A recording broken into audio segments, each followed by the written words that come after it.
السلام علیکم ناظرین، اس قسط کے آغاز میں آپ دیکھیں گے عثمان صاحب اور علاؤ الدین جنی شہر کی اپنی رہائش پر تلوار بازی کر رہے ہوتے ہیں۔ عثمان صاحب علاؤ الدین کو کہتے ہیں، ہم نے دشمن کو بہت سخت نقصان پہنچایا ہے بیٹا، اب وہ لوگ پوری طرح سے ہم پر حملہ آور ہوں گے، اس لیے تمہیں مضبوط ہونا ہوگا۔ تو مضبوط بنو تاکہ ہماری سرزمین کے مظلوم لوگ پرسکون ہو سکیں۔ تمہیں مضبوط ہونا ہوگا، اس کے علاوہ تمہارے پاس کوئی چارہ نہیں ہے۔ اس کے ساتھ تلوار بازی کا منظر دکھایا جاتا ہے جو کہ علاؤ الدین اور عثمان صاحب کے درمیان ہو رہی ہوتی ہے، اور علاؤ الدین عثمان صاحب کا مقابلہ نہیں کر پاتا۔ تو عثمان صاحب کہتے ہیں، تم اپنی طاقت ضائع کر رہے ہو بیٹا، کوئی فائدہ نہیں ہے۔ اس کے ساتھ وہ دونوں پھر سے آپس میں لڑنے شروع ہو جاتے ہیں، اور اسی دوران علاؤ الدین زمین پر گر جاتا ہے۔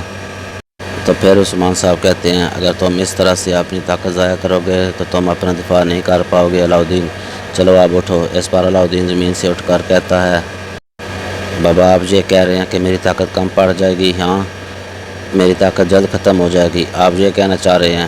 ایسا میرا کمزور جسم کی وجہ سے ہے نا؟ اس پر عثمان صاحب کہتے ہیں، پھر میں آپ کو زمین پر اپنا دفاع کرتے ہوئے دیکھنا چاہتا ہوں، پھر بھی آپ اپنا دفاع کرتے رہیں گے۔ اس کے ساتھ عثمان صاحب کہتے ہیں، چلو آؤ بیٹا علاؤ الدین، اپنی پھر سے شروع کرتے ہیں۔ لیکن اس بار بھی عثمان صاحب کے سامنے اپنا دفاع نہیں کر پاتا۔ تو یہ دیکھ کر عثمان صاحب کہتے ہیں، بیٹا اپنا ہاتھ مجھے دو، میں تمہیں اٹھاؤں۔ لیکن علاؤ الدین اپنا ہاتھ آگے نہیں بڑھاتا۔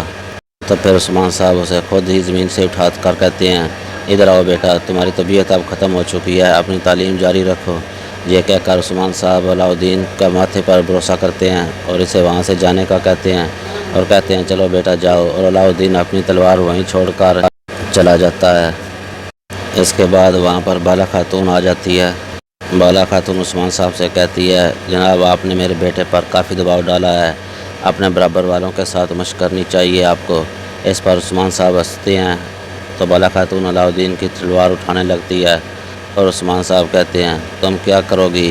کیا تم میری برابری کرو گی؟ اس پر بالا خاتون کہتی ہیں، یہ بات تو ہم جنگ کے دوران ہی دیکھ سکتے ہیں عثمان صاحب۔ اس پر عثمان صاحب اپنی تلوار ایک بار پھر سے میان سے نکال لیتے ہیں اور کہتے ہیں، چلو آؤ اور دکھاؤ اپنی طاقت۔ اور جو وہ دونوں آپس میں تلوار بازی کرنے لگ جاتے ہیں، اور کچھ ہی دیر کے بعد بالا خاتون اپنی تلوار عثمان صاحب کی گردن پر رکھ دیتی ہے اور کہتی ہے، وقت کے ساتھ ساتھ تمہاری طاقت بھی کم نہیں ہوئی عثمان صاحب۔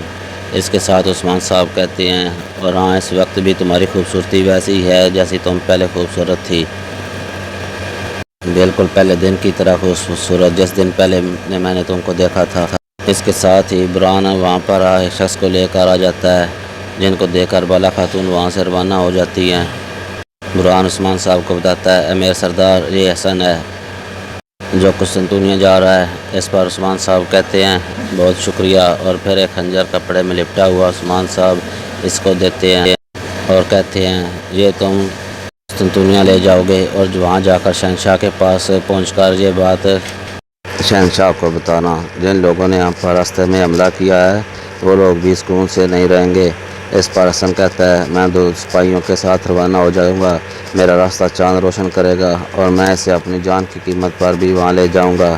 میرے سردار آپ بے فکر ہو جائیے۔ اس پر عثمان صاحب کہتے ہیں، بہت شکریہ، اللہ آپ کی رفتار کو تیز کرے، آمین۔ اور اس کے ساتھ حسن وہاں سے روانہ ہو جاتا ہے۔ اس کے بعد عثمان صاحب برہان سے کہتے ہیں، برہان احتیاطی تدابیر میں اضافہ کرو، جاسوسی کے لیے بہت سے گھوڑوں کو بھیجو، دشمن بہت مختلف ہیں، ہتھیار بھی مختلف ہیں، اور ان کی چالیں بھی بہت مختلف ہوں گی، لیکن ہم بھی پہلے کی طرح نہیں، اب ہم پہلے سے بھی بہت زیادہ مضبوط اور طاقتور ہو چکے ہیں۔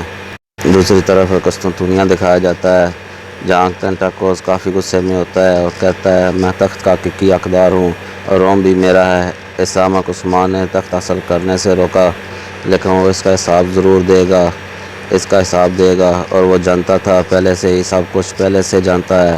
وہ جہاں تک کہ اس نے میرے شہر میں جاسوسوں کو بھی داخل کر دیا ہے، یعنی شہر میں میرا بھی ایک جاسوس ہوگا اور میں اس کے نقصان پہنچاؤں گا۔ اسی کے ساتھ ہی دوسری جانب دکھائی جاتی ہے، جہاں پر فرق جنگل میں ادھر ادھر گھوم رہی ہوتی ہے اور درختوں سے کچھ پتے اکٹھے کر رہی ہوتی ہے، اور کافی زیادہ غصے میں آگے بڑھتے ہوئے جاتی ہے۔